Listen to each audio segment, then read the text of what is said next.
এবার সাময়িক সময়ের জন্য ইউক্রেনকে সামরিক সহযোগিতা প্রদান বন্ধ করে দিলেন যুক্তরাষ্ট্রের প্রেসিডেন্ট ডোনাল্ড ট্রাম্প। এরই মধ্যে কার্যকর হয়েছে সিদ্ধান্ত। হোয়াইট হাউসে ইউক্রেনের প্রেসিডেন্ট ভ্লাদিমির জেলেনস্কির সঙ্গে বাকবিতণ্ডার পর এ সিদ্ধান্ত নেন তিনি।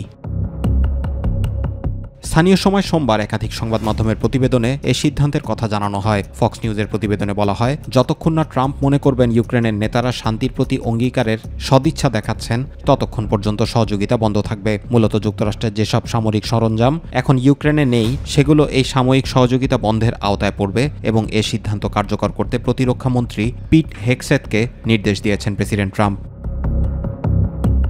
অপরদিকে অবশেষে কানাডা ও মেক্সিকোর ওপর 25% শুল্ক আরোপ করার ঘোষণা দিয়েছেন যুক্তরাষ্ট্রের প্রেসিডেন্ট ডোনাল্ড ট্রাম্প। মঙ্গলবার থেকে এই সিদ্ধান্ত কার্যকর করা হবে এবং এই নির্দেশ পেছানোর কোনো সুযোগ নেই বলে জানান ট্রাম্প। এক প্রতিবেদনে সংবাদ সংস্থা এপি এ তথ্য জানায়।